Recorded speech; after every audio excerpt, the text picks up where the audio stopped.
어느 비 오는 날 밤이었습니다.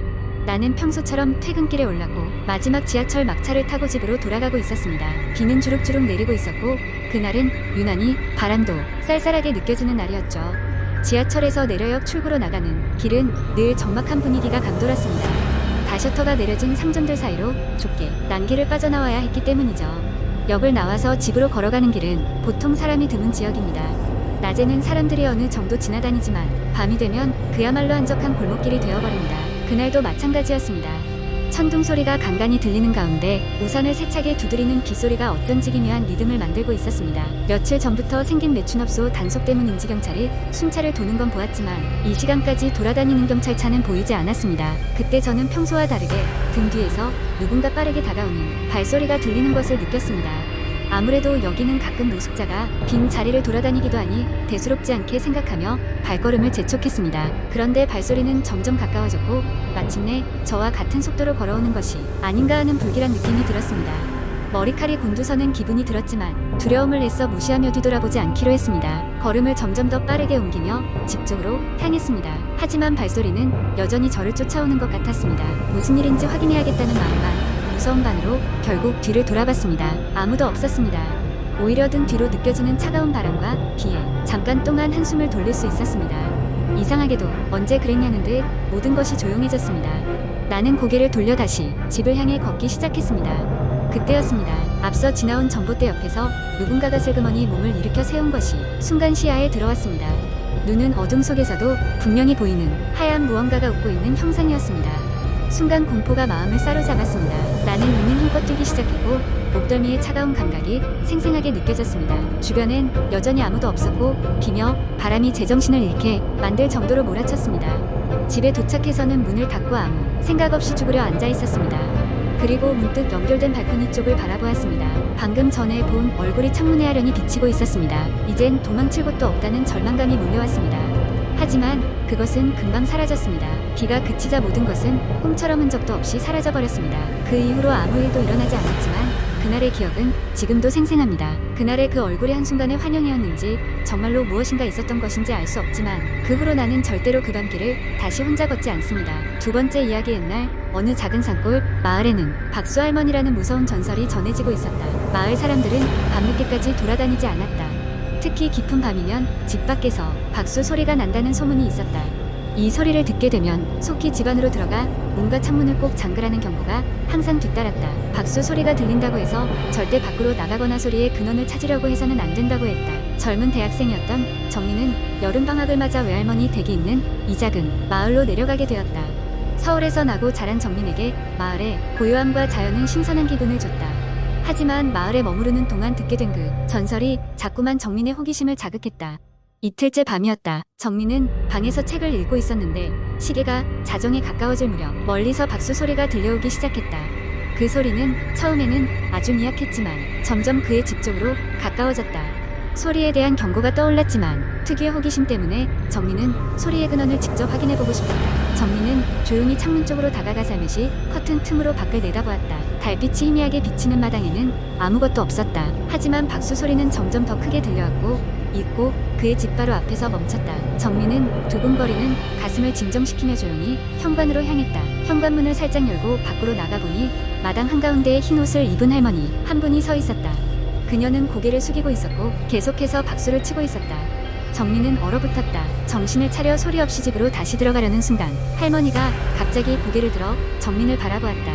할머니의 얼굴은 이곳저곳에 검은 얼룩이 져 있었고 눈은 보이지 않을 만큼 움푹 들어가 있었다. 하지만 더욱 끔찍했던 것은 입가에 지어진 기이한 미소였다. 정민은 비명을 지르며 문을 닫고 방 안으로 뛰어들어갔다. 방문을 걸어 잠그고 전등을 모두 켜두었다.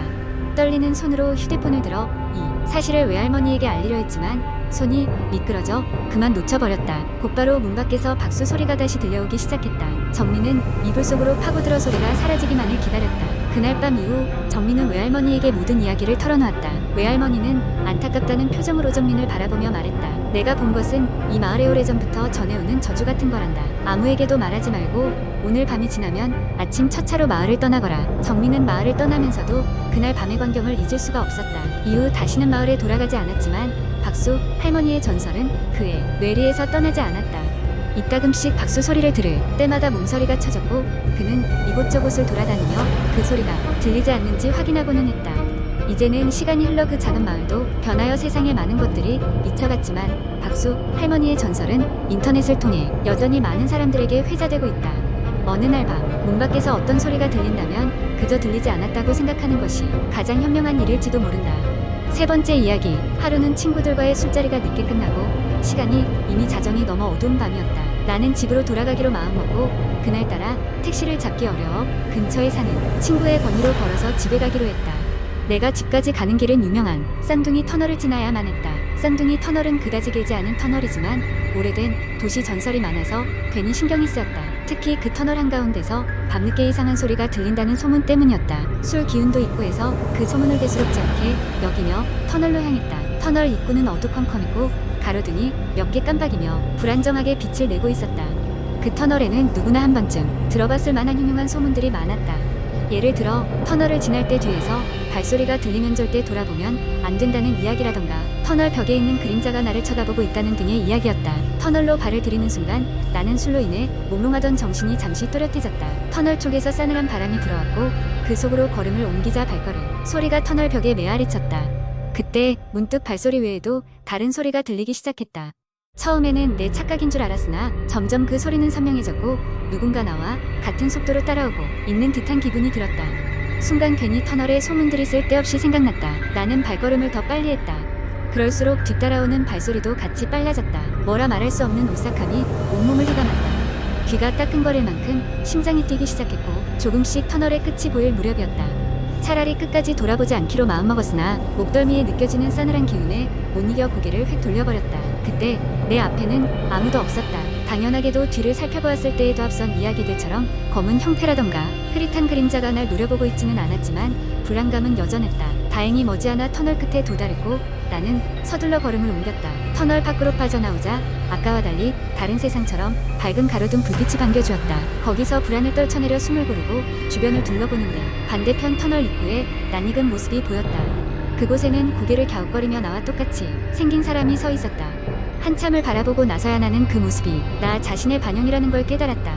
그러나 일반적인 반영이라고 하기에는 너무 생생하게 그리고 너무 오랫동안 나를 쳐다보고 있는 듯했다. 그날 이후로 나는 쌍둥이 터널을 다시는 지나가지 않았고 친구들에게도 절대로 그 터널을 지나가지 말라고 당부했다. 그날 내가 겪은 일들을 설명할 방법은 없지만 그 터널 주변을 지날 때면 여전히 섬뜩함과 불안감이 가시지 않았다. 네 번째 이야기. 어느 조용한 시골 마을에 위치한 작은 한옥이 있었다. 이 집은 오랫동안 비어 있었고 사람들 사이에서는 이곳에 귀신이 산다는 소문이 돌고 있었다. 아무도 그 장소에 가까이 가지 않으려 했지만 어느 날 도시에서 온 젊은 남자가 이 집을 사기로 결정했다. 남자의 이름은 준호였고 그는 도시 생활에 지쳐 한적한 시골에서 새로운 삶을 시작하고 싶었다. 준호는 집을 사자마자 직접 수리를 시작했다. 마을 사람들은 걱정 어린 눈으로 그를 바라봤지만 그는 웃어넘겼다. 수리가 진행될수록 준호는 집이 의외로 튼튼하고 아름답다는 것을 알게 되었다. 그러나 시간이 지나면서 이상한 일들이 벌어지기 시작했다. 어느 저녁 준호는 작업을 마치고 씻은 뒤 이불 속에 누웠다. 피곤했던 탓에 눈을 감자마자 깊은 잠에 빠졌다. 그런데 새벽녘 알 수 없는 인기척이 잠에서 깼다. 거실 쪽에서 무언가 스치는 소리가 들렸다. 도둑이 들었나 싶어 조심스레 일어나 보니 거실에는 아무도 없었다. 소리가 난 것만 같았던 자리는 여전히 고요했다. 처음엔 헛것을 봤다고 생각하고 다시 잠자리에 들었다. 하지만 며칠 뒤 또다시 같은 소리에 잠에서 깨고 말았다. 이번에는 거실에서 훨씬 가까운 방 안쪽에서 기척이 느껴졌다. 조용히 기척을 살피던 준호는 이상한 점을 눈치챘다. 방 안 구석에 놓아두었던 장식품이 다른 곳으로 이동해 있었다.